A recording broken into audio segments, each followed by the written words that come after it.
Testing, testing. I mean, it's good right now, but... Yeah, there's no wind right now. I know, right? Okay, so literally, what are the tiny Texas territories? The tiny Texas territories will be each of the little villages, which will have anywhere from 6 to 10 people living in them, ideally about 6 people permanently, and then the rest of the houses will be for people to come and stay at for retreats, and maybe a writer's retreat, musicians' retreats, health retreats, weddings, and things like that. So part of the village will produce income for the people that live there and establish a means of teaching others. Each of the villages will have a theme, its own rules, a territory to teach democracy. Say one village might be all teetotalers, no drugs, all clean, nothing allowed. All the people who live here agree to this. Now you get going along, and Harry all of a sudden gets a girlfriend, and she's over there, stripper, and they get over at night, start partying heavy, and everybody goes, wait a minute, that's not part of the deal. That territory has rules. Well, they vote, and 70% of them vote and say, Harry, that new girlfriend, Sally, great girl, but your attitude's just not working with us anymore. Trailer's coming next week. You're folding it up, and you're out of here, Harry. They'll take you up at the AA village if you want to go, they said, but otherwise, we can't keep you anymore. So the territory has its rules. Now, he may go down three territories down in another part of another village, and they may have been fine with it. They may all drink over there. It's the musician's village. They don't have a problem with him drinking, and they may want him. But chances are, if he gets kicked out of one village, he's not going to get voted into the next one, because you still get 50% of the people in that village to let you in, that territory. That territory may have different rules entirely. It may be older people, no kids. It may be musicians, curfew at 3 in the morning. Each of the territories has a certain number of votes. Salvage Texas as a whole becomes the town. Okay, the territories form the town. And now because of that, the market is its own territory. It has commercial people that come in for the market. They're going to vote one way. Yeah, we want to be open until 3 in the morning. We got a big concert going. The guys that live around it in the other territories want a curfew of 2.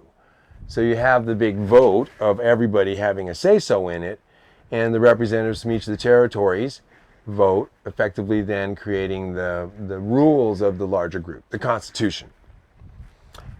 There's always going to be, each group's going to have its own interests in mind. Obviously, if you get too much traffic and everybody's parking near their organic gardeners, and they may want all that drainage and runoff not to come in their direction, so they're going to have their, thing they're protecting, which we all want to protect in kind.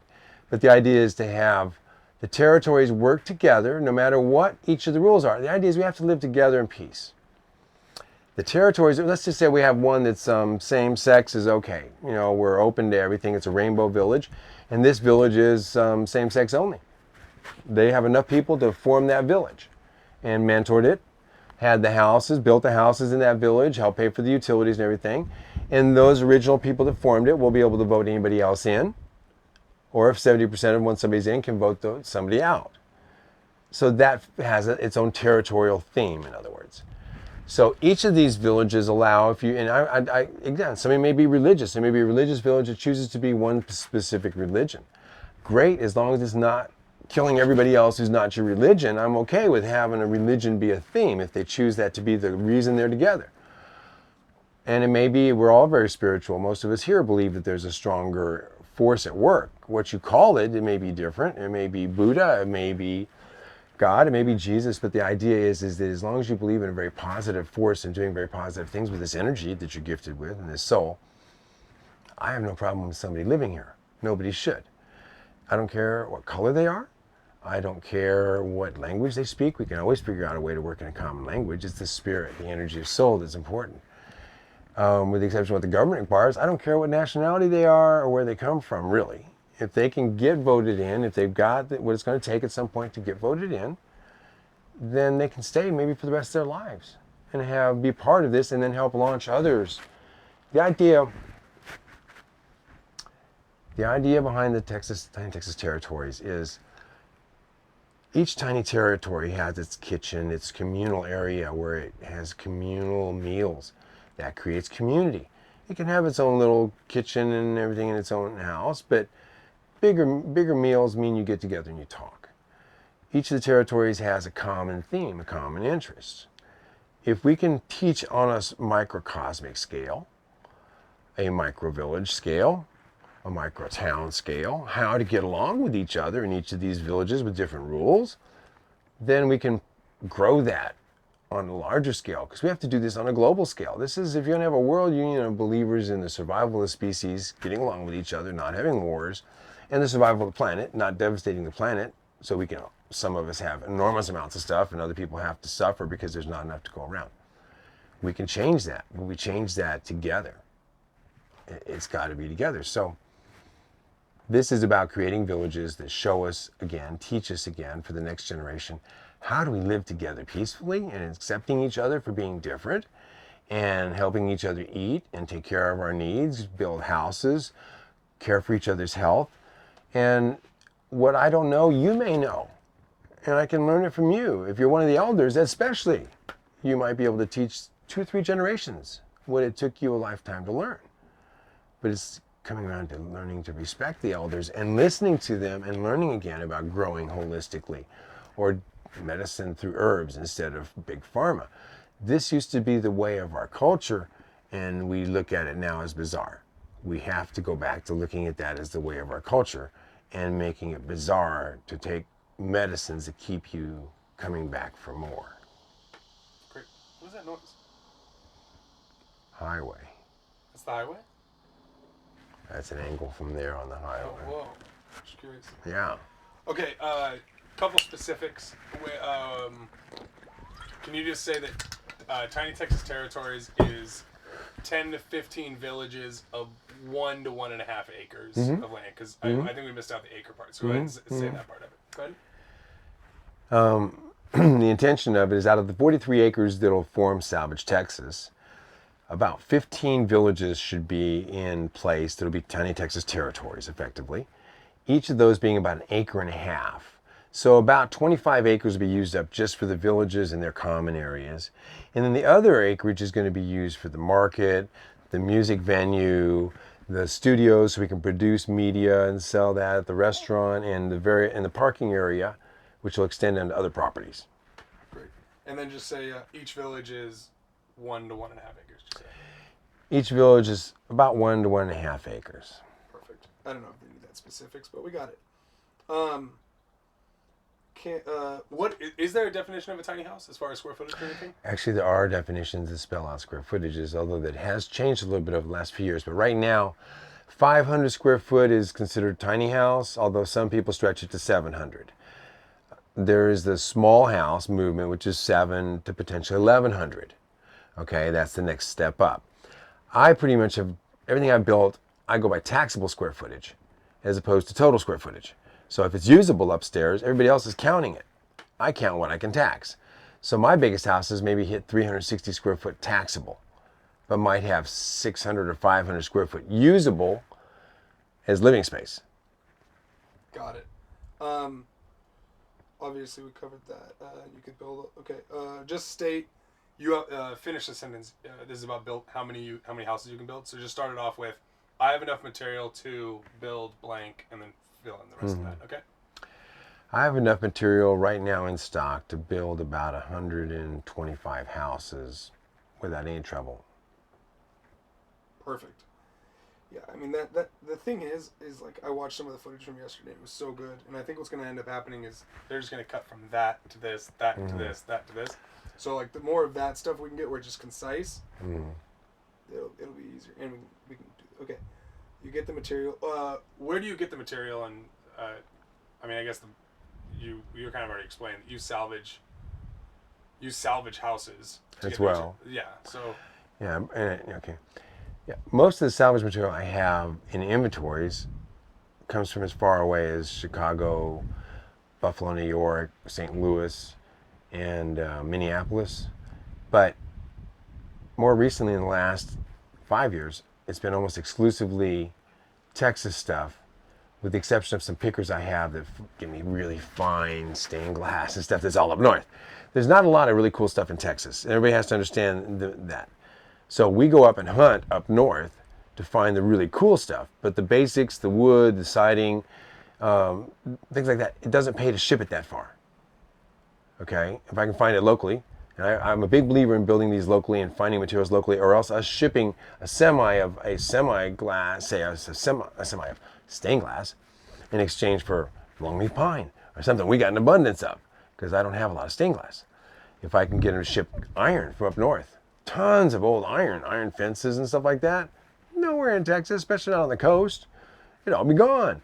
And so we have things we can barter back and forth between our outposts where they have an abundance that has low value where they're at, and down here it's worth a bloody fortune. What people don't understand, in Texas in 1900 we had 40,000 Anglos. Minneapolis had 500,000 people. Buffalo had 500,000 people. I mean, we're talking about all the population was up north. So were all the good things. So my inventory, because it goes back 25, 30 years, I have stuff as far away as India.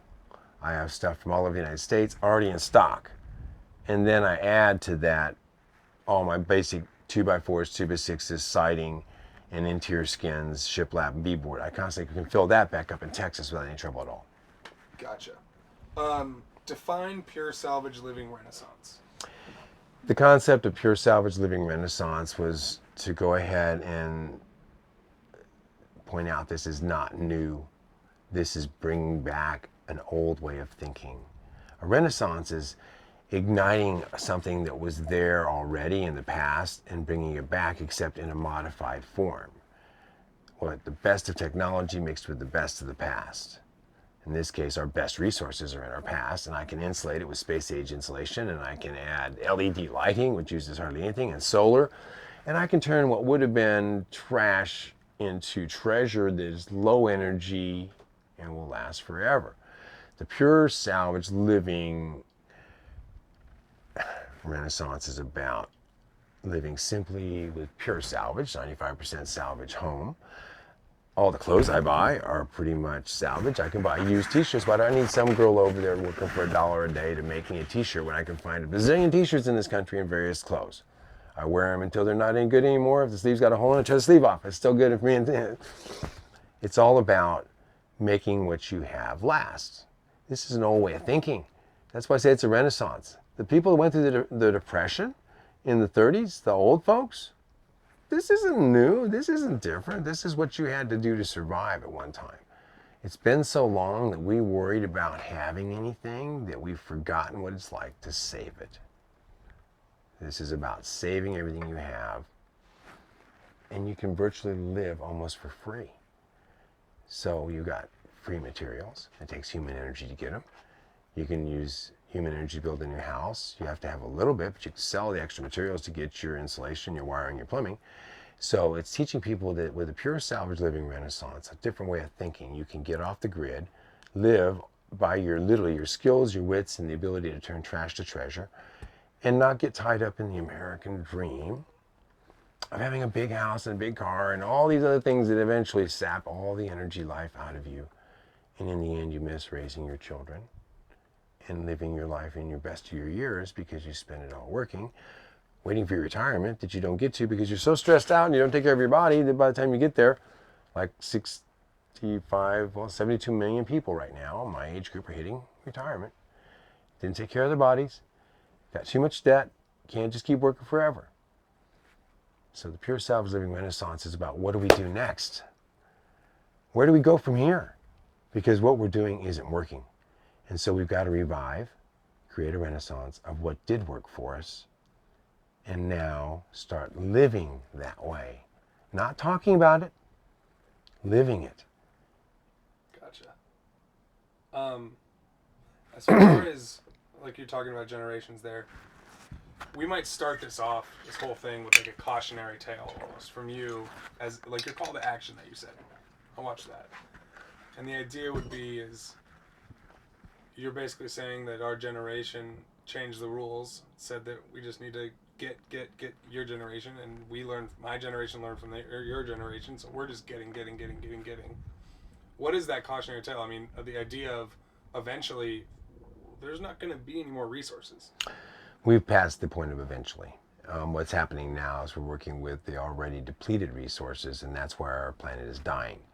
There goes a point at which anytime you have a certain number of resources, you can only deplete it so far. And then once you get past a certain point, you already know you're going to run out. So it's not like there's more resources.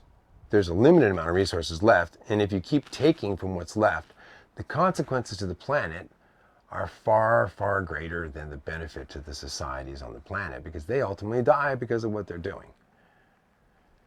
So in a sense, that's exactly what it is. I mean, what you're basically saying is call to action in the sense of I kind of want you to say something just to make it make sense in the video would be like, if the generations now don't learn from if the generations don't learn, we will eventually run out of everything. The only way to survive is to fix. Mm-hmm. That's kind of something in that regard. Mm-hmm. Is something I want to see how tiny we can encapsulate that. Yeah, I know.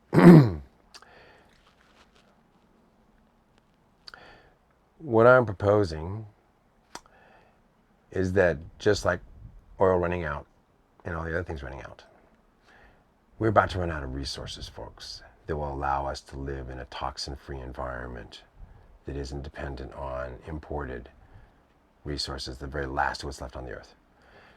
My generation and one generation has exhausted that to the point that we're having wars over what's left and killing innocent women and children so we can bring back cheap oil. We have to stop. We know this. We understand this. It's like breaking a drug habit. Consumerism is a drug habit. We can't keep having bigger houses, bigger cars, more clothes, more jewelry, more, because we're not getting happy, folks.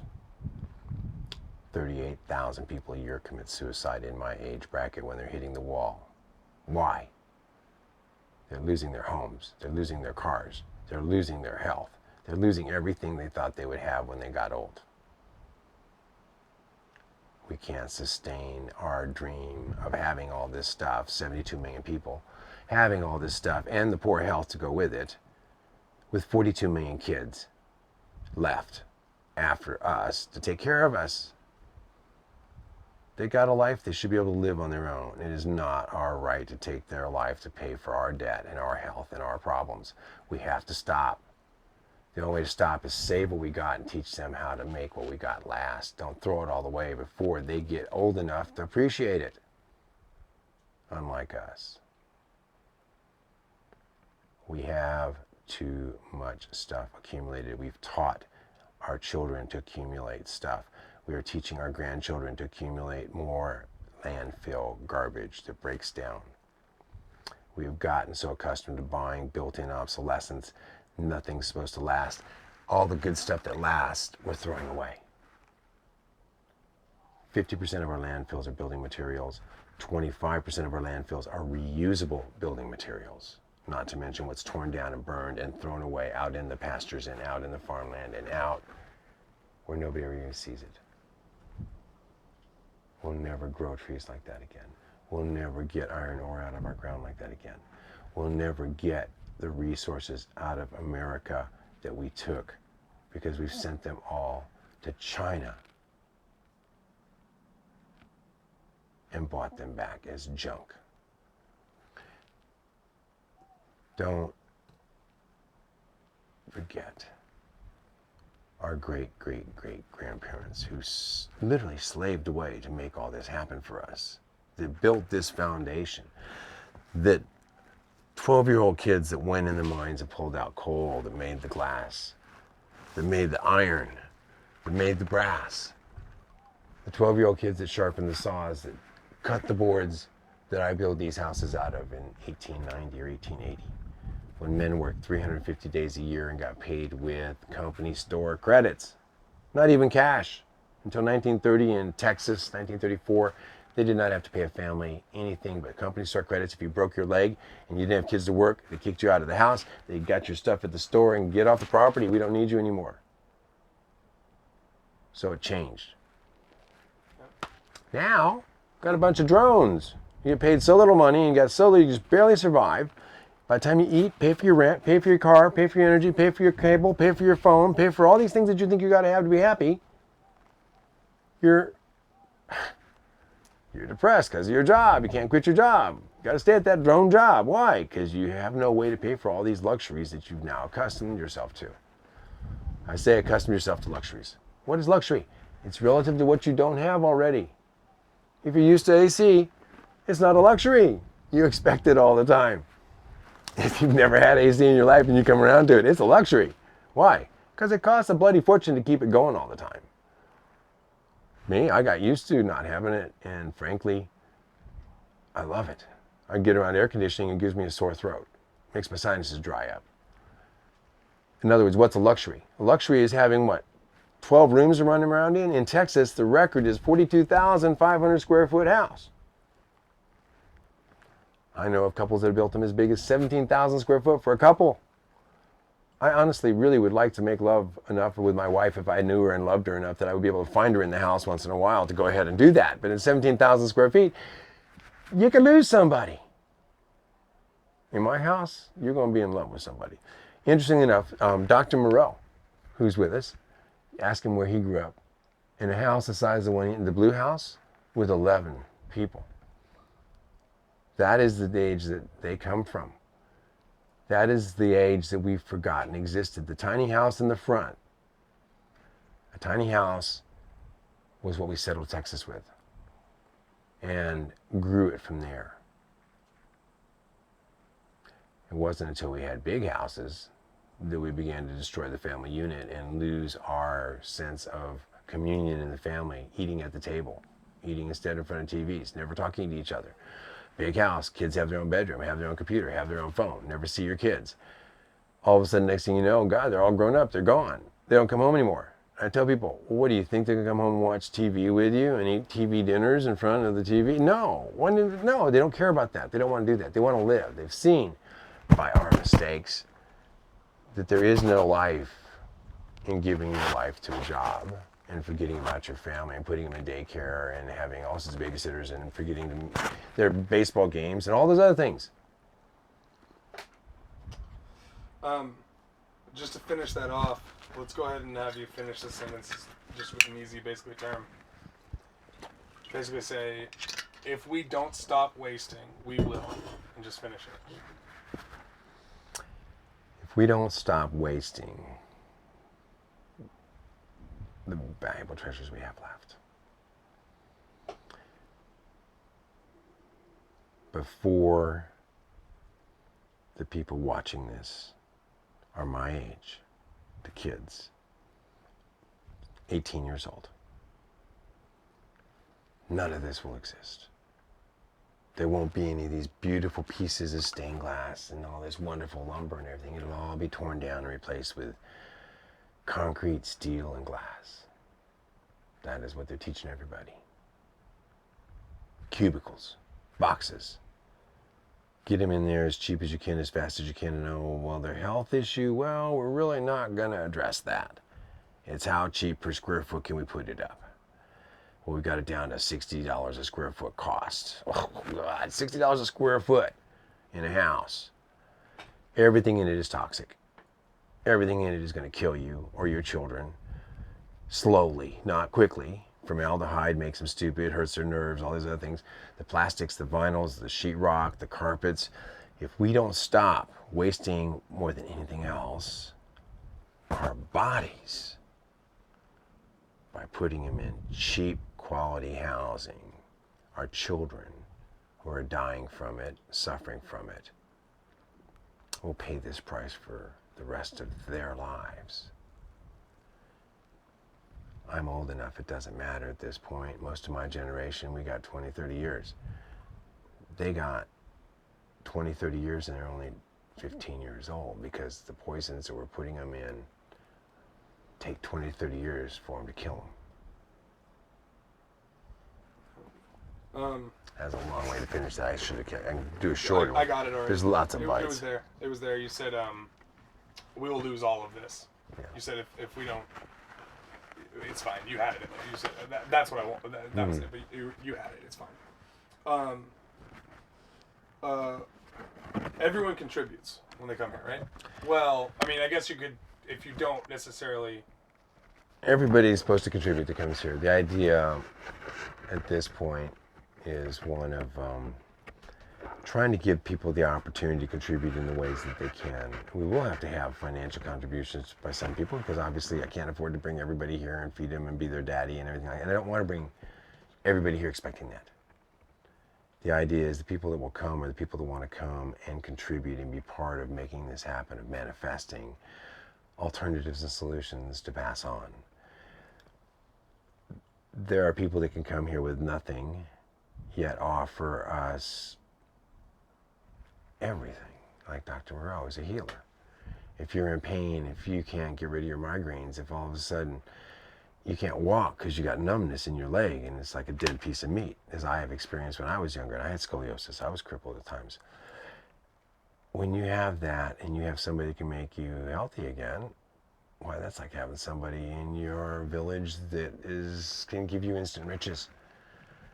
Because good health is the most valuable thing you can ever buy. And if you've got $1 billion and you're in constant pain, you will give probably that $1 billion up to get out of that pain and make life tolerable again. So each person is going to give something. There's some that'll be good cooks. A cook is, it's not me. Some will be giving their ability to grow and come in here, and we can provide them with an ability to start living here. Initially, it might be in the RV, it might be in an Airstream. It might be say, like, give an example as the Black family. Right. As a Black family is a good example. They don't have money to contribute, but he's a young guy, he's a strong back, he's got experience. They got an RV, they can come out here, plug in. I'm not sacrificing a lot, I'm giving them resources, and they can become part of making income happen. If they make income happen, they get a piece of that income, and they make a good living by manifesting more income out of the millions of dollars of resources I have to play with. The thing that I am offering is literally a giant store worth of inventory. We're going to basically, all we sell, all that is going to go back into this. I'm not taking money out of it for anything I'm going to use it for. It's just to plow back into this. So you'll see millions and millions of dollars of inventory, from doors and entire chapels worth of windows and everything ready to go. I have a bigger chapel to put up. The one you see out here is a little one. The other one I've got to put up and it'd be in like a 25 by 40. And we have all the windows, arch Gothic windows, everything for that. But the people that can come in and help build it, manifest it, make it happen. And if we're really fortunate, the people can come in here and put $20,000 down on a house, and the rest of it, that covers the labor. The materials, I can finance the materials. If they're going to be part of the village, I don't have any problem with financing the materials once they're here. But the labor I got to pay for. Until we come up with a way that there are other people out here doing it and helping each other build, which is the ultimate goal, then we don't have to have the resources. Because if you're helping build and he's helping build and he's helping build, and you get one house built and then they help you build your house gets built faster. And that's the honorable payback we used to have in the country. We can go out and have house raising parties where it's basically R-A-Z-I-N-G. We take down the house together. Might be your village. Everybody goes out there, 60, take down a house. Why? Because now we got materials to build 3 more houses in our village that we can now make an income off of, and that's producing now $3,000 a month. Our village is a rich village because now we can add more stuff to our village. We can make it nicer, or we can also now go start another village, get land, and do remote villages. The idea is this is a launching point. All we're doing is creating launching points, the same as if I had a space station and I'm launching people out in outer space. That's what I meant by this is the Ark of Wub in the book of Wibblery and Wub. This gives Darby the freedom, the simplicity to be able to get up and go. Everybody else is anchored to their house, their electric bill, their insurance. In the book, Darby is able to go off into other generations, into other time, into other space. But the idea is in our life is that when you get into this simple realm, you literally do go off into another time and space. Everything happens at a different pace when you're living in this lifestyle. As far as, one of the things that I think people were interested, or at least I was also, is the concept of, not so much a prepper, but the idea that you could go off the grid here. Just a quick overview of you guys have reverse osmosis water, you guys have the idea of the gardens. We have a well we can tap and we can clean the water up to use it. We have canals and water capture systems we're developing, and the ability with the depth that I have in my underground to actually use water as a power tool, effectively to create power with. If I take a 300-gallon container of water and put a bicycle with a pump on it, and as you're bicycling, you're pumping 8 gallons of water in, that's 64 pounds. If you pump in 1,200 gallons, all of a sudden, or 300 gallons, that's 1,200 pounds. In fact, it's more than that, it's 2,400 pounds, 8 pounds per gallon. So now I can lift 2,400 pounds of dirt, or I can make that like the clock. You've seen how long a clock can run with a weight? So I just put that in as a 2,400 pounds drops, it's spinning that little dial at 1,000,000 miles an hour. What's that little dial connected to? It and several others, you can pull them off of, say, old treadmills. You got those little generators. So as you're walking on a treadmill, you're riding on an exercise bike, it's got a little generator on it. It's generating the power that basically lights up your whole dashboard and everything. So you can create power out of nothing more than something passing over that. Well, now, go one step further. I've got these old wheels that come out of old mills. And I can take that, and so now as that goes over that, it turns that, and I can then run a belt of any sort off of that, and I can power 1,200 pounds of power on a belt over to a generator. Now that generator's spinning like a mad demon because it's got 1,200 pounds dropping, and when this wheel turns one time, that generator turns 100. Now I'm running some RPM. And I got 2,400 pounds. Now what's making that happen? I pumped the 8 pounds of water up there. And then all day long it just drops, and as it drops it produces power for the generator, and it might be also turning the fan in my house. Because all I have to do is have a little gear, like a bicycle gear, come up, and it turns it and runs over there and turns it. Now my fan's running all day long, because in the morning I got up and did my exercise, and for 30 minutes I pedaled, and in that 30 minutes I managed to produce 2,400 pounds of lift. I think that's great. So basically, what for this one, I mean that's just one way. We have thermal transfer, so I can pump that water up here and blow a fan through it and get air conditioning. Example: 65-degree water. That means I can have 100 degrees up here and have a 40-degree differential between the water I'm blowing the fan through, or the coils. It's in the coils. That's more than get out of an air conditioner. An air conditioner can only get 20 degrees differential between the air you pump into it and what you get out. So I have the potential of creating a 40-degree differential base in there just by pumping water through it. That's an example of free energy. How do I do that? This breeze you see going right now, that's got my little fan going out there when I get it all done. And that little fan is doing what? If nothing else, it's pumping water. A little bit at a time. All it needs is a little bit of time, comes to the top, and gravity flows down, and as it's gravity flowing down, I got a little fan blowing across it. What's it doing? It's cooling. And if I'm lucky, what's it also doing? It's creating condensate. It's creating water out of air. Because I got a 40-degree differential, so it's naturally going to have moisture build up on it. That all falls into a drip pan. Drip pan, where does it go? It may go down to feed my dog or my cat. It may go down to take water down to my plants. But I'm getting it for free out of the air because I pumped the water up that was colder and put it through hot coils and created water. Yeah, I mean there's so many different ways if you have the time. So basically, what the idea is the verbiage off the grid is a popular item right now. And just the idea, I think what I need is just a statement basically saying that tiny Texas territories can be completely off the grid. Yeah, my intention on this is the tiny Texas territories will be able to go completely off grid. It's an on-grid, off-grid town. Meaning that when we're on grid, hey man, we're cruising, but oh by the way, batteries are all charged, everything's ready, power goes down, you guys, oh man, that's tough out there, but notice we're still cooking, we got LEDs, we're conserving what we got, and that's the idea. On grid, off grid, not just being off grid, being both. And what's crazy today is that we can produce 110, not 12 volt, we can produce 110 volts in the walls very efficiently now, so well that a $15,000 energy pack will support 2 tiny houses comfortably for everything they need, refrigerator and air conditioning. Great, that's exactly that's it.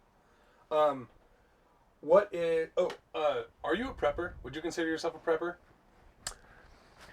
I wouldn't consider myself a very well prepper.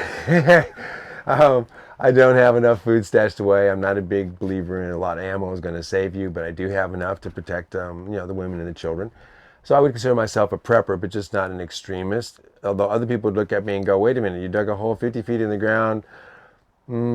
Maybe they might think I'm a little extreme. So it's all relative. That was such a perfect bite. That was money.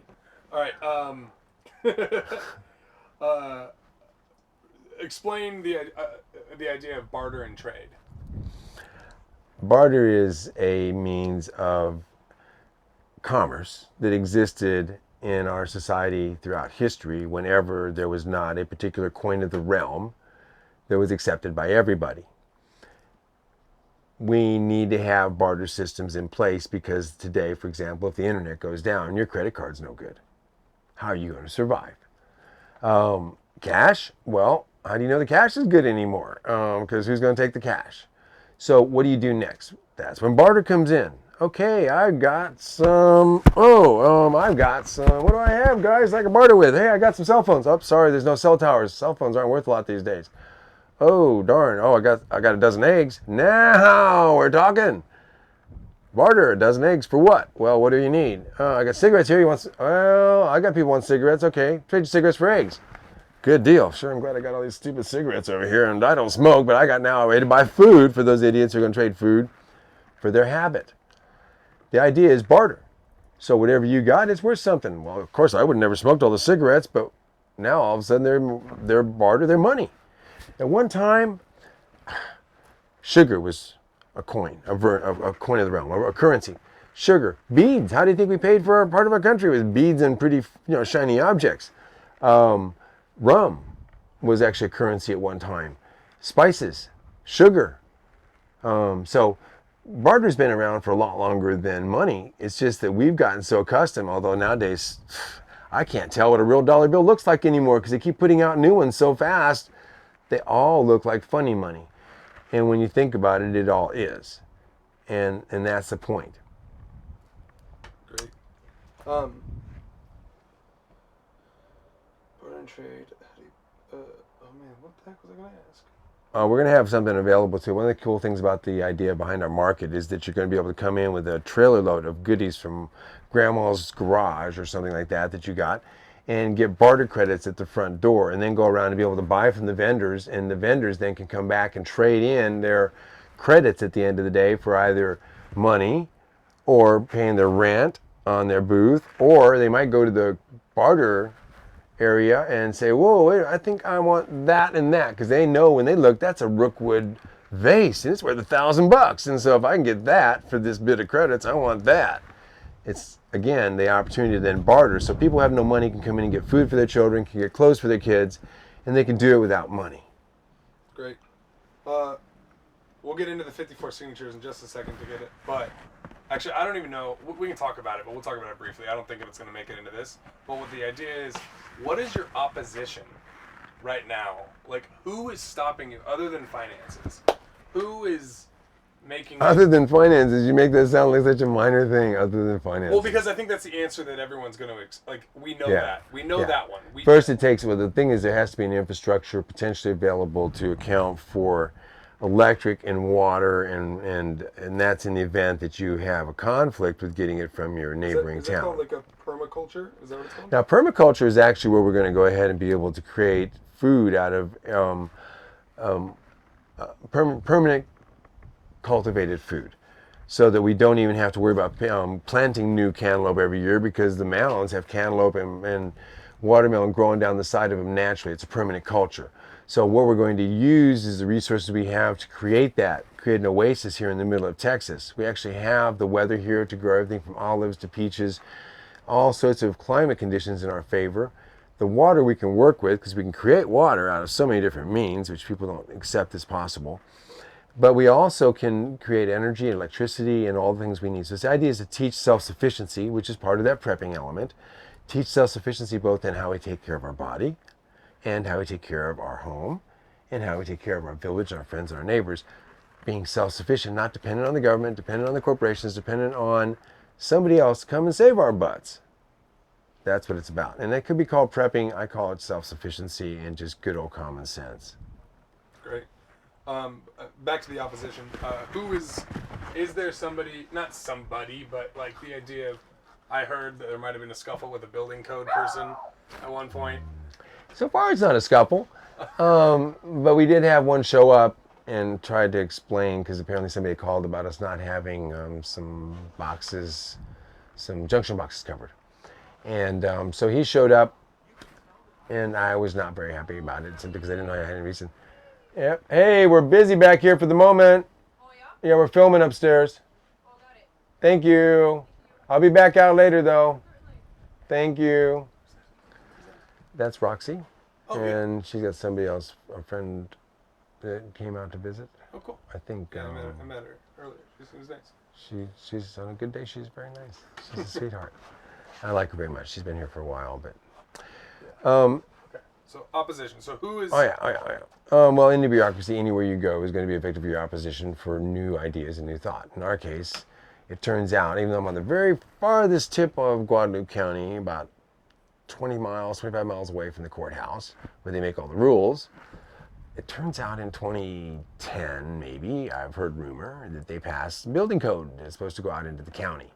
And normally in Texas, if you're in the city, you got problems because they're going to bust your chops about having used double pane insulated glass windows, all these other things, and make you use new wood to build with and get their permission to build, and you can't build tiny. All these things that happen in the city, normally it doesn't happen in the county. So I got this guy shows up with his gun on one side and his 3 clips on the other, and all dressed in his fire marshal.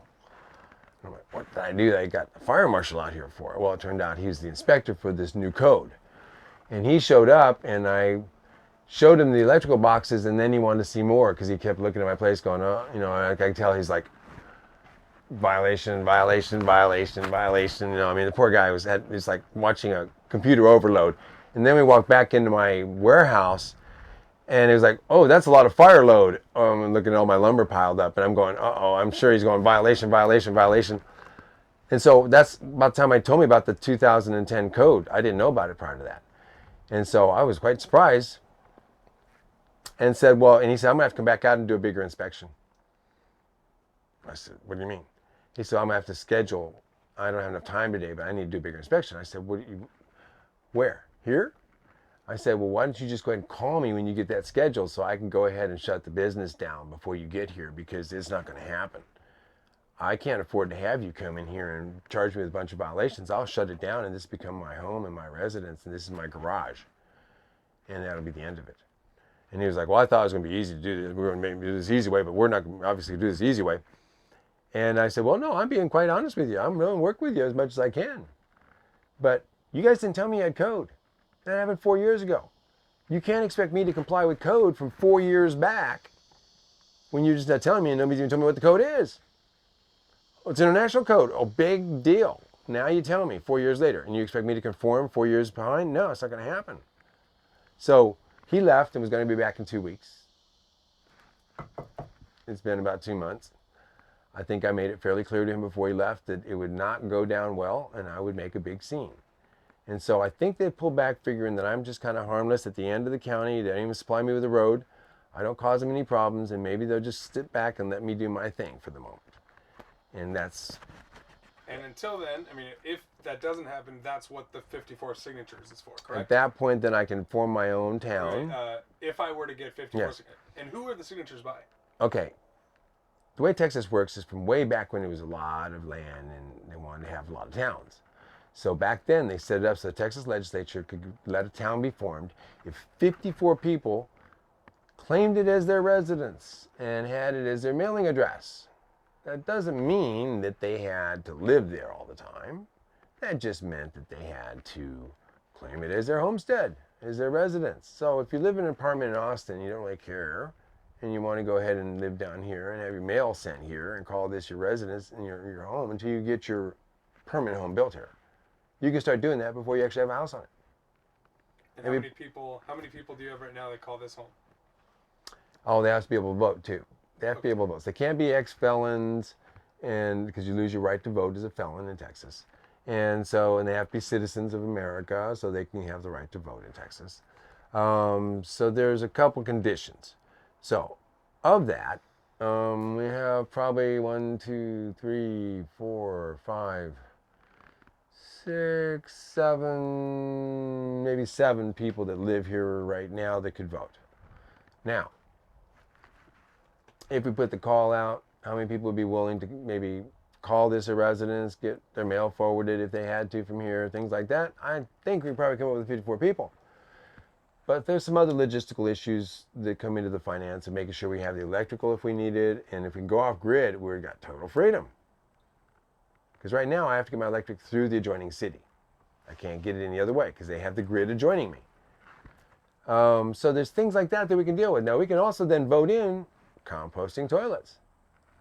We can vote in gray water. Because then we voted it together. It's not just me doing it out on a ranch by myself and the county coming out here and hitting me over the head with a giant sledgehammer and saying, you can't do that.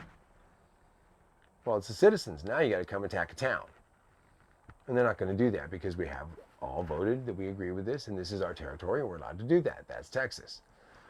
So the idea is if I can get 54 people is that we can have our own police force. We can have our own charter school. So we can teach kids how to actually think so they can pass the test based on how good they think instead of the test questions they learn through cheating. We could actually go in there and be able to have our own building code, which means we don't have to use international code and comply with all the corporate written obligations that you have now to build a house. We'll be able to then go ahead and have our own concerts where we can have our own security, and if we choose not to enforce certain rules because we have a festival going on, then there's no other police that can come on and enforce that. And so the idea being is we have a freedom. We can have marriages or ceremonies and stuff, even though the state may not have approved same-sex marriages, that doesn't mean we can't have ceremonies and we can't celebrate that the right is there, or people that have it elsewhere can come over here and have a ceremony in this state. All these things are possible in an environment that is not under the control of pre-existing authorities. Tiny Texas Territories and Salvage Texas effectively is designed to create a free zone where we can be free to express ourselves politically. We can be free energy based. We can be free of toxins. We can be free of GMOs. We can be free to live simple and to live with pure salvage if we choose to. Because right now, you can't do that. You're not free to do that in the city. You're not free to live in a tiny house. So that's why I call it the Double Rainbow of Freedom Festival that we're going to try to have here, is that it's the whole idea is that freedom to be who we are is the most important thing, to have the creative energy it takes to manifest this stuff. If I had the government in my way, I could not have built this house. I could not have built any of the 80 houses that are out there right now. None of them would pass code. But all of them are very habitable, very comfortable, and actually I save more energy before my house is occupied than they will use in 100 to 200 years of life. So they're the most energy-saving houses built in the United States today. And I'll dare say they're some of the best built houses because they travel down the road at 60 miles an hour and you can walk up to them and open the door with only 4 points of contact. They don't bend. And they're designed to last for 100 years if you maintain them carefully. So all that built with trash. How good can you get? That's great. Finish as far as again, I know I keep saying this. If money wasn't an option, if money wasn't the thing, I know I'm gonna get into money in a second. If it wasn't, over the next 6 months, what happens here over the next 6 months? You plan, how many new residents? Do you work on Village 2? Where are you it's a multi-pronged affair. So if money weren't an object, he wants you to start the sentence with over the next 6 months. Okay. Over the next 6 months, if money weren't an object, I have 5 different directions that have to be growing simultaneously. The infrastructure for the primary villages and the follow-up villages, the finish up of the pond area and the Fibonacci cone, the marketplace getting finished so we have the ability to have covered spaces and be able to then support festivals of all different kinds. The music venue on the backside is 3 to 4 acres. We're going to have a stage, and that can be all finished out. Won't cost a lot of money. It's getting the electric back there. The utilities getting run back there, for example, is $10,000 for the pole to be dropped in. Yeah, and then I got to put the connections and all the breakers and everything to the pole. So you can add another 10 grand to that. So there's a quick 20 grand pop. And then, so each of these things it adds up fast, but if they could all be going simultaneously by before Christmas, we could have an incredible marketplace thriving with weekends being, might be a steampunk festival, it might be a Renaissance festival, it might be a salvage festival, and each of these weekends being celebrations of all the ways we can save everything we got and build great things. The studio inside a salvage fair is going to be audio video studio, and then the restaurant downstairs will all be operational, and it'll even have a couple of dormitory areas up in the top so people can come and stay there. 4 or 5 people can sleep up in those areas, and that's one of the prongs of attack to get everything done. And then on the far end of the property, we've got the organic villages, and they've got to get up and running because that's where some of the best ponds. We got springs that come out of the side of the hill over there, and we've got the ability with all the topsoil to have incredible organic villages over there, growing most of what we'll need for all the people in the whole town to live. So that's the other prong over there. And then the sheep and the working with the livestock that we have and kind of integrating them into the permaculture element where they come in and fertilize, the chickens go out and help fertilize and dig everything up. It's great, but the permaculture is having it all work together. The people coming in and building the houses, that's where the money comes in, because the amount of money it takes to still be able to pay for the insulation, the electrical, the plumbing to produce the houses.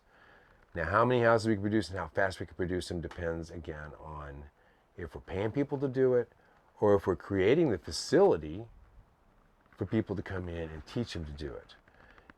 Teaching is a slower process. If I bring 10 people in and teach them how to build a house, I'm not going to build that house as fast as if I had 10 people who already knew how to build a house, obviously. But if we could be teaching while we're doing it, which is the goal, and we had the money to teach teachers, so that each time we teach a set of teachers, now we have the ability to teach more people. If we could do that, and in the next 6 months we can actually set this all up, which we can if we had the money, then we could be producing houses, literally 2 of them out of here a month, going out into the villages, populating the villages, and possibly 4.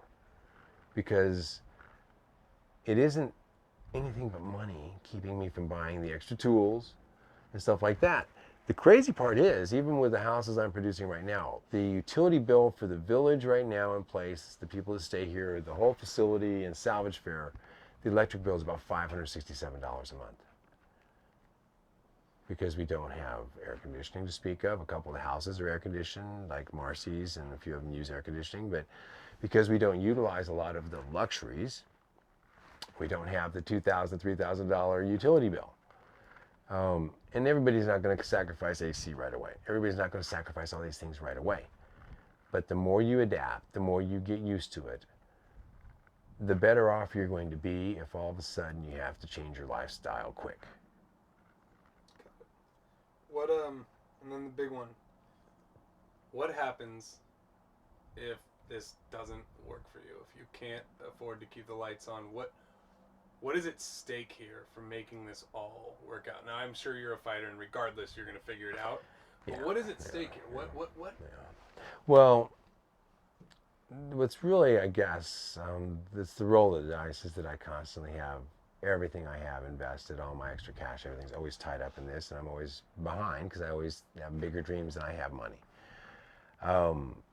Ultimately, and we're down to the wire. I mean, it's a matter of that's why everything happens like it does. The time comes and the people show up, and we've got people showing up, and we've got everything happening. And if it's supposed to happen, it will. But if I'm wrong and it doesn't play out that way, the system isn't such that I can liquidate down and be quite comfortable for the rest of my life on very little, because I need very little. The little 4-acre swath in the middle, if all I ended up is keeping that in the houses that are in this initial village, which is on its own little piece, it's all paid for, and salvage fair, which is paid for. If everything else were lost and I was just an old doddering old man with a bunch of stuff out there in the market selling to people that happen by for the next 30 years, and I'm saying by then 100 years old, I'm still good. And there'll be people around that I can teach that'll come along, and there'll still be things that'll happen. But I honestly think the way the planet's going right now, and the way the society's going, the way the government's going, I could have lived quite comfortably on what I had if I wanted to already. I wouldn't have sunk $600,000 more into it this year and still be virtually broke for cash flow. I have lots of assets, but all my cash goes. If I didn't firmly believe in this as a purpose for my existence,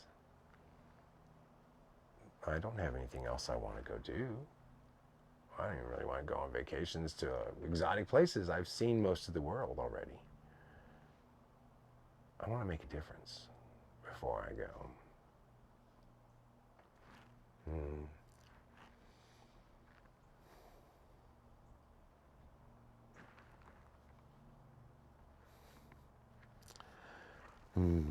My son, who's gone, is part of a generation that needs solutions.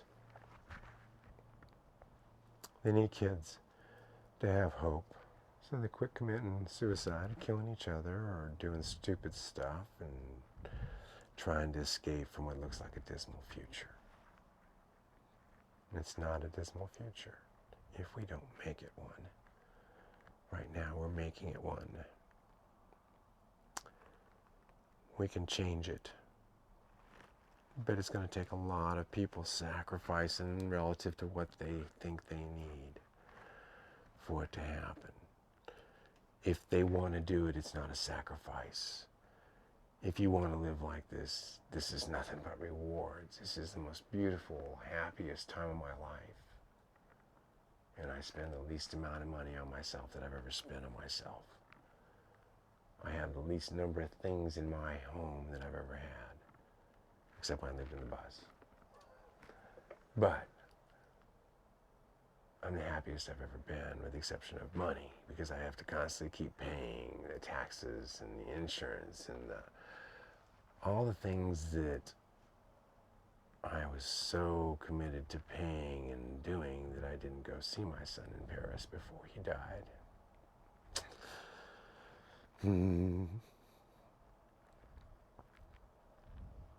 Can't change it once it's too late, folks.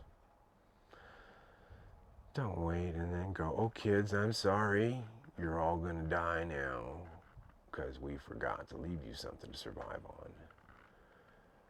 And don't give them reason to check out early because they don't believe we've got a solution, because right now nobody's putting one out there. So this is about solutions. This is about giving everything I've got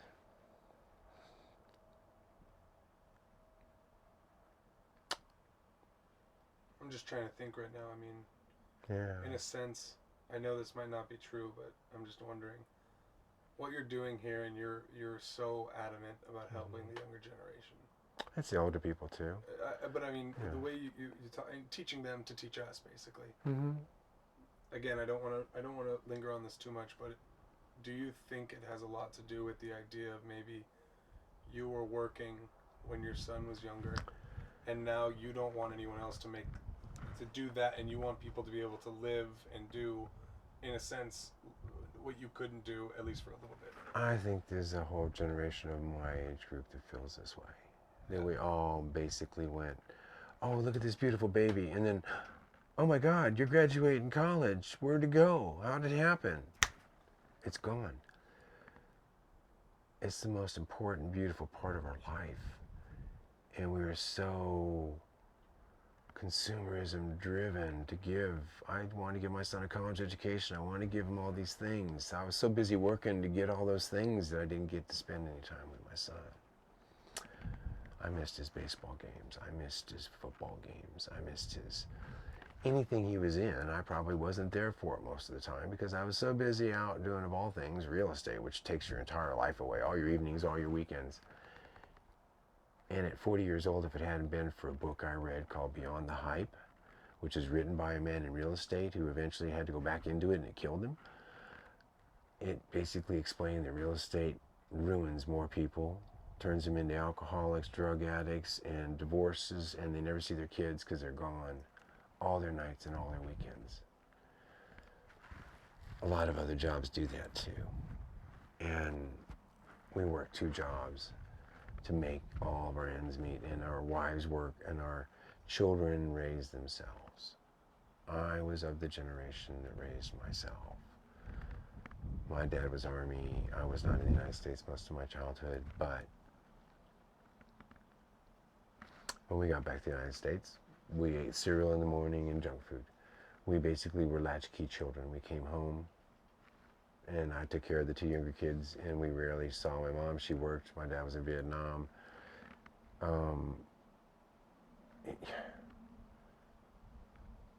My generation was the product of that. We were brought up. We were the ones that ate the marketing on TV, hook, line, and sinker.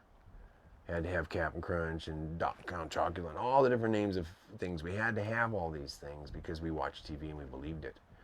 I turned the TV off 8 years ago. I don't have a TV. I know it's a terrible thing to say. No, that's great. But That's a good thing. It's seriously, at 50 years old, I sat down one day and calculated how much of my time my ex-wife sat in front of the TV all the time. It came on in the morning before I woke up. It did not go to bed until she went to sleep at night. And I came home, and when I ate dinner, we ate in front of the TV for 2 hours, and my son would come in, and we'd talk to him for a little bit, and he'd wander off, and we'd be so busy going, oh, did Adam leave? It's sick. It's gross. And so at one point before Adam died, I was sitting in front of the TV, and I was thinking of how many minutes I'd spent watching commercials. And I started running the numbers, and it turned into years. Freaking 2 years of my life had been wasted watching commercials, minute by minute. 15 minutes, 20 minutes an hour, 5 hours a day. You're spending an hour a day, 350 days a year turns into 350 hours of your life a year, which you divide that by 24 turns into, oh my goodness, this is life hours. And then it was how many years? It was 20 years. Oh my God, the next thing I know, I'm thinking weeks and weeks of nothing but commercials. And what did they make me do? I want to go out and buy a bunch of crap, which she bought into hook, line, and sinker, and she was a buyaholic. And I mean, she would buy things. You couldn't walk out of a store without something in her hand because it gets your endorphins going. We now know it literally is a drug. You go out, and while you're shopping, your brain is kicking out chemicals the same as if you're pumping them into your arm. When you buy it, you don't get the thrill. So we got a bunch of things we don't like, we don't care about, we feel terrible about all the debt we got, but boy, we sure did enjoy buying them. Okay, so that was the problem, and I recognized it. I turned the TV off, and I said, I want to change. Unfortunately, she didn't want to change. When I met her, I lived in a school bus. She lived in a big house. I moved out of the school bus and gave it up. I went back to my school bus. This is as big as my school bus was. Yeah.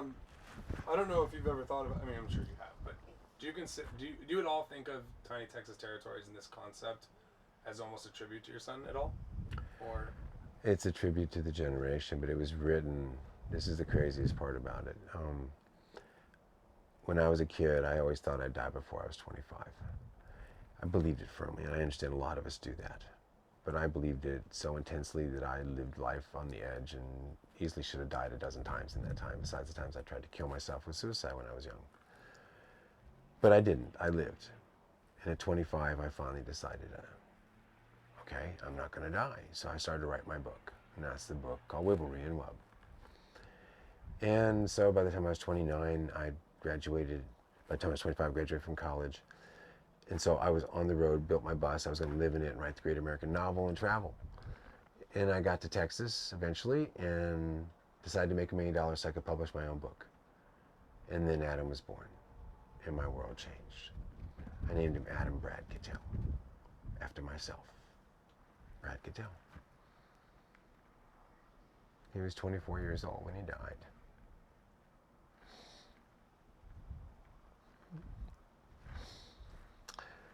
Definitely a part of me. Big part of me. Died.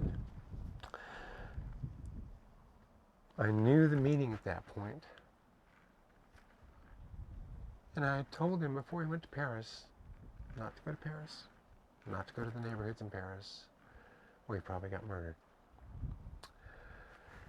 I believe in a lot of things a lot of other people don't believe in now.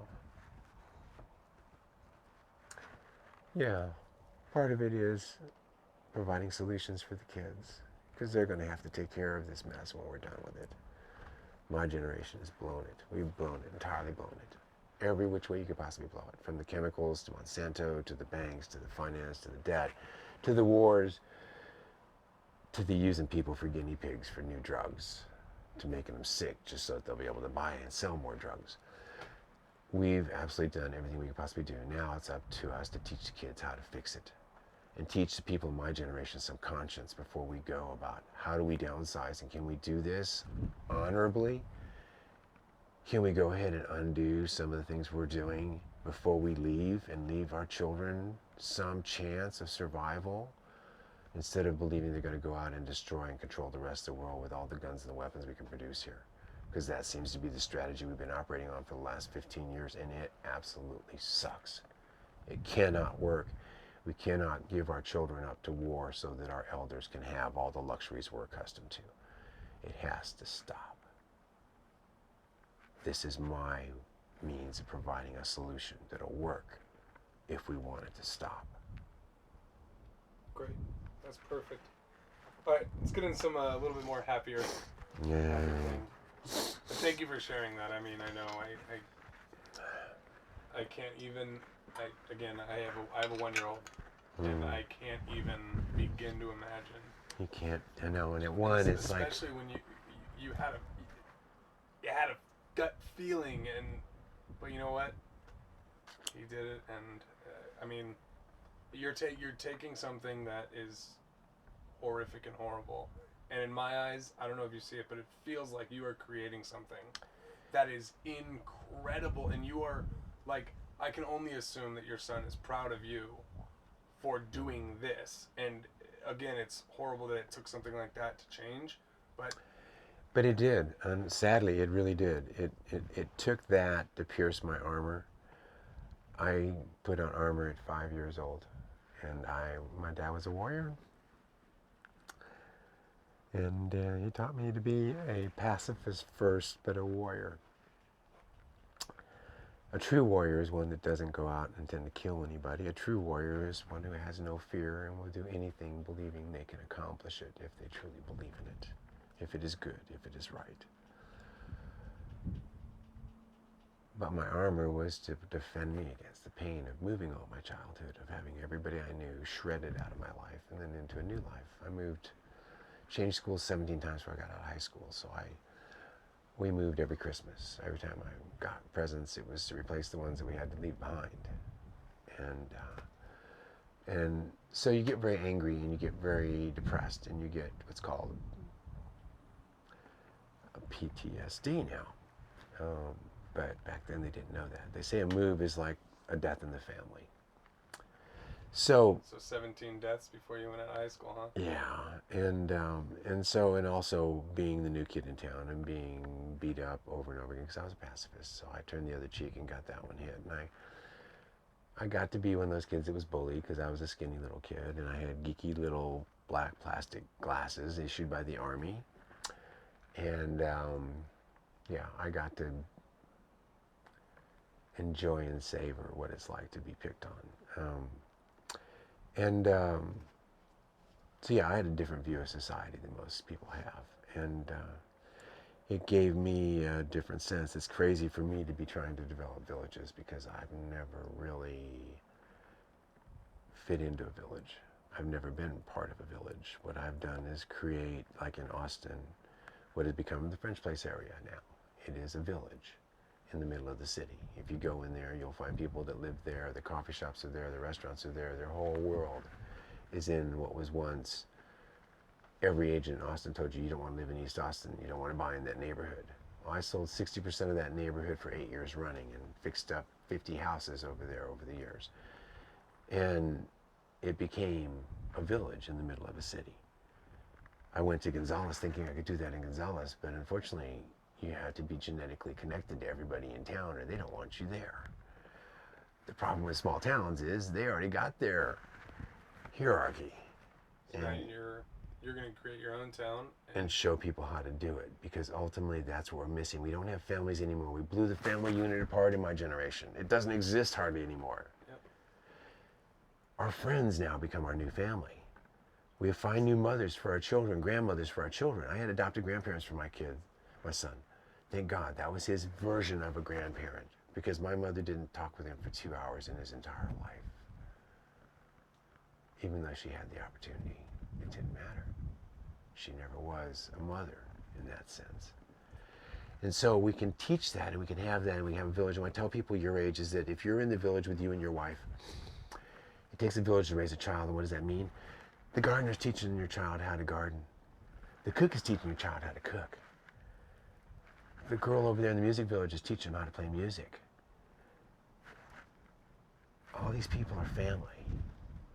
If you and your wife are on the highway and the children are at the village and something happens and you're in a car wreck and you don't make it home, and Child Protective Services comes along from the state and they say, hey, we're here to pick up Joe's boy. No, his brother came and got him. They went to Las Vegas, I believe. Yeah, I'm sure that's the direction they went. Because would you want us giving up your child to CPS for the government to raise him the rest of the way, or would you want the village to raise your child? You cannot put government in place of village. And we have tried to do that. It failed miserably. You can't put the TV in charge of raising a child. We've done that. It fails miserably. And during my generation, we found out we can't put a computer in charge of raising your child either. As fun as those programs are, you can't have them teach your child how to do everything. Otherwise, they have no interpersonal connection. So what we have to go back to is old, basic, simple. It takes a village to raise a child, and we teach people how to form villages, even in the middle of the city. Yep. That's what this is about. You've said off the grid, and this is all great. I'm trying to get through because we got only 20 minutes before dinner. Amazing, we still got that much time. I know. I feel like we've been going for a while. This statement, we're just gonna put it in. We're gonna play a little game of Simon Says. I want you to say, "I've never been more happy than when I am living tiny." Okay, so it's almost the same thing already, but yeah. Yeah. I just yeah. It's just a little. So go ahead.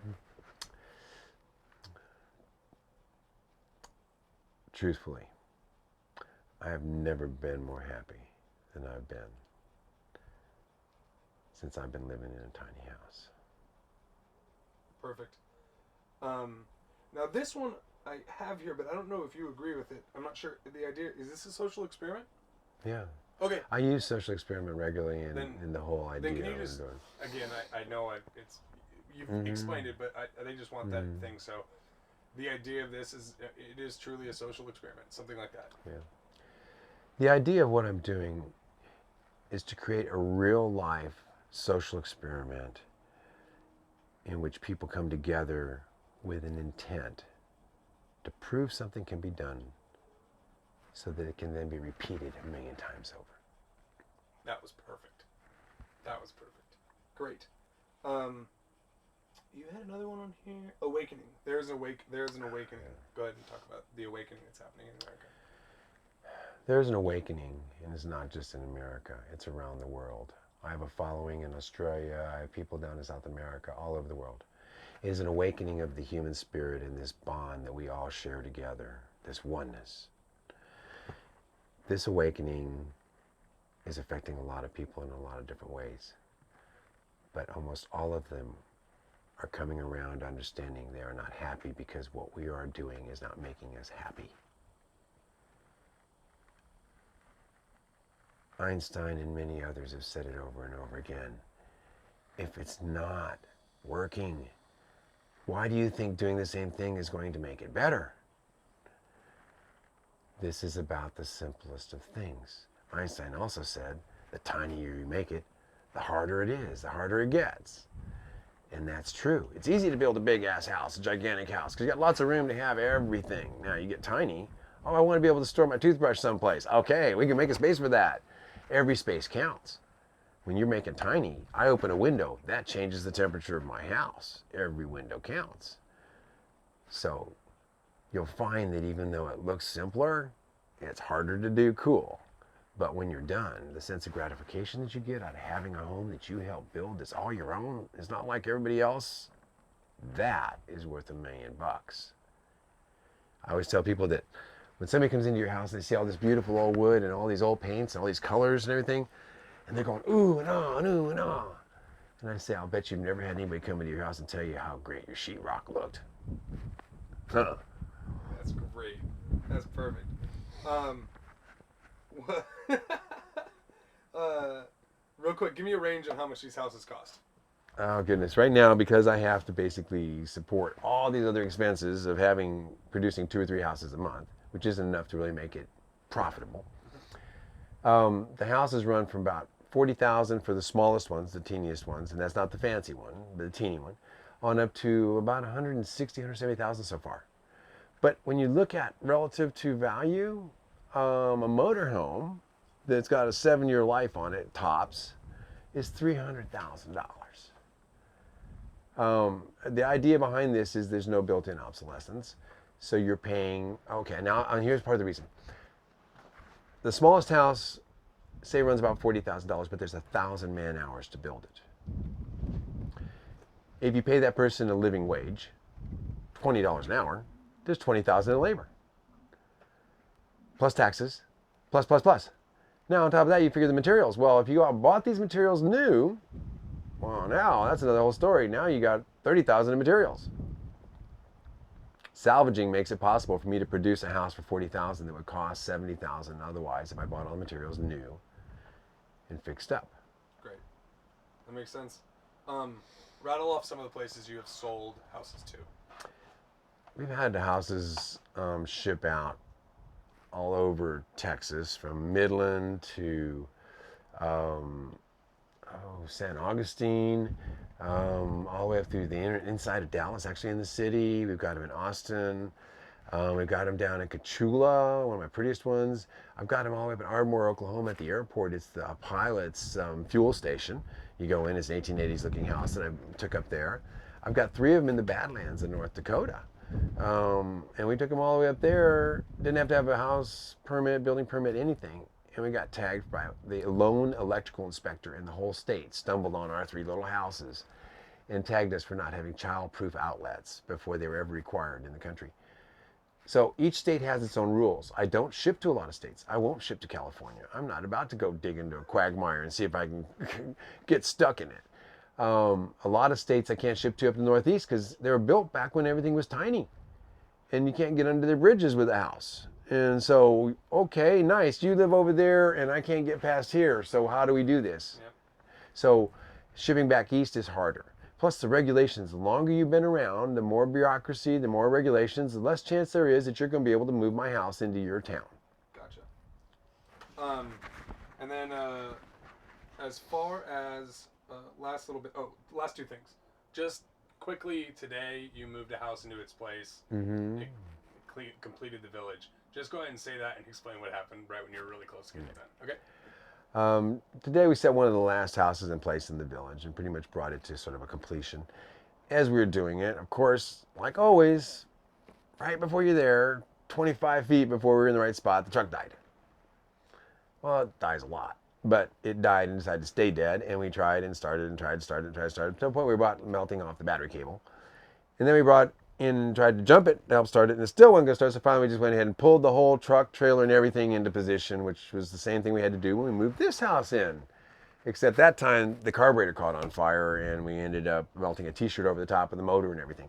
So no matter how simple it looks, I never say I'm done until I'm actually done. Because as soon as you say I'm almost done, you got some room. But when you say I'm done, you jinx yourself. And today, it was just at that point where I thought, okay, I got it. And boom, boom, boom, boom. And we never got past that point. So, Looks gorgeous now, though. oh, it looks incredible. And it took us basically a day to move it. Half a day to take it down. An hour to move it. And with the exception of the fact that we had to break down and stuff. Had we not broken down, an hour, tops. And then basically dropped the trailer, drug it out from under it, and then took my house, say maybe 3/4 of a day to set it up. That's typical for one of my houses, maybe 2 days to set up a really big house. So if you think about it in the future and you decide to move, 2 days to unpack it, 12,000 to move a house, and a day to set it back up again, and you're back in business with something you're comfortable with and it fits your needs and you don't have all sorts of extra costs, That's a treasure. And we can build houses like that. We did it in the 1800s. Most people don't know in the early 1800s we actually had so many tiny houses because we moved tiny villages. Lumber villages moved, fishing villages moved, railroad villages moved. So that was actually an entire industry in the early 1800s that disappeared. If you go to San Francisco after the fires and the earthquake, you will see in the old pictures 12 by 20 houses being built in large fields, giant fields, and they're hauling them out with horses and wagons and positioning them all around the city after the fires. Portable houses rebuilt San Francisco initially. People have no idea how long we lived tiny. And then on top of that, Sears and Montgomery Ward shipped tiny houses in catalog houses. And I made a lot of my money off of those, by the way. I bought them, they were slum houses. I bought them for $7,500 a piece, boarded up. And they were bought out of the catalog in 1900 for probably $700 and shipped all the way down to Texas. That's how much the dollar is lost in value. The last time those houses sold in Austin, $200,000 for that house. That probably shipped in a box on a train for $450 in 1900. All right, last thing, real quick, because I probably won't be able to talk to you again after we do it. Obviously, you don't necessarily one of the ways you guys make money. You're trying to do it less, but you do it is ship out houses. Right. Tomorrow we're shipping out kind of that. I just want that story. Mm-hmm. Okay. Yeah, the Arch Brownie was a memorial piece that's being built for an architect that passed away. And originally it was going to go into Cincinnati to sit next to the Mushroom House, which he had actually built, which is a very unusual house in Cincinnati. But Cincinnati so much didn't like the tourists stopping by to see the Mushroom House that they weren't really very anxious to have another tourist attracting house go there. So they were making it very difficult for her. So then she's going to put it out on a farm she had in Iowa, where the painting that was done, the Gothic, American Gothic with the pitchfork, that was done in that town. So we're going to go there next instead. Then she changed her mind and wanted to go back into Cincinnati. And then she decided to go ahead and go down to the farm in Ohio. And then I talked her into maybe leaving the Arch Brownie here. So we moved it back into the back, and we're going to pay her like a 10% return on her investment every month to have a house here, which is one of the options we offer people. So if you pay for one and you have it here, you have an asset, pays you 10%. We rent it out, let people experience it. You make money, and we take care of it, pay the taxes. So she was on board. And then I wrote a really beautiful poem about moving the Arch Brownie and the Ginger Swan back here to be together, to be a bride and groom house. And she got so touched by it that she decided that she wanted to move the Arch Brownie up with her after all. And so now it's on its way to Ohio. So that's the story of the Arch Brownie, where it's now going to go and be unfolded next to her farmhouse in Ohio. And so, like other houses we've had, it may end up coming back to Texas someday. You never know. But the beauty of it is she can pass that on to her heirs, and they can pick it up and then take it to the next place. It might be Iowa next time. But our houses, I'm only going to ship out hopefully a couple a year at most, because I want them all to stay here now. They're my babies. But if you're looking for, if you need some more money to build another house for you, right. You're obviously. Except our profit's not that good. Oh, really? And that's the problem. I don't make enough profit on them I haven't made enough profit to keep the business going, in the sense that you have to produce so much volume. I never wanted to produce 4 houses a month. This is model 1, buy 1, I'll make you 4 of them. Here's model 2, buy 1, I'll make you 4 of them. I didn't want to do that. I'm an artist. More than all this other stuff, I want to be a writer. I want to be an artist. I want to create things. I want to learn how to make music. I'm an artist in the sense that that's where my deepest desire is. And I said when I was young, when I grow up, I want to write my book. I want to finish this stuff. So I didn't want to be a builder and have a bunch of stuff. I wanted to go ahead and be able to just create the seedlings that would inspire people to do this. And next, to create the villages out of my seedlings to inspire them to make the villages. And next, to create the town to inspire them to make towns out of salvage. And in the process, the pure salvage living renaissance will become part of our culture. And your child would never dream of building anything without considering salvage first, toxin-free, and an environment for their children that, even if it was tiny, would be pure. Yep. Last thing, without no specifics really, just I want you to say some of the jobs I've had are, and just list as many as you can remember, basic. Like, don't get into specifics on just. Some of the jobs I have were Say that one more time. okay. Some of the jobs I had were Christmas tree trimming, farming, septic tank building and emptying. I was a pot and pan washer, dishwasher, sandwich cook, dinner cook. Later on, I was a fast food cook. I later on waited tables. I was a bartender, assistant manager. Learned not to do that quick.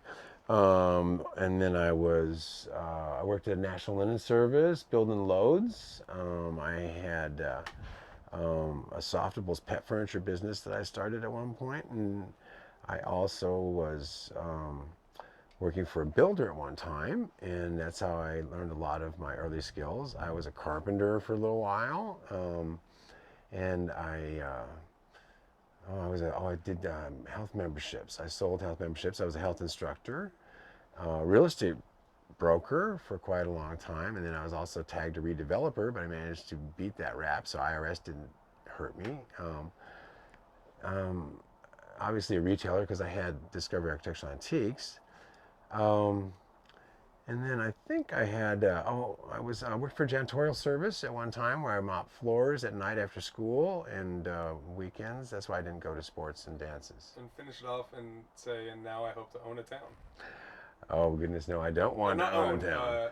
Now I have to create a town. Now I want to create a town.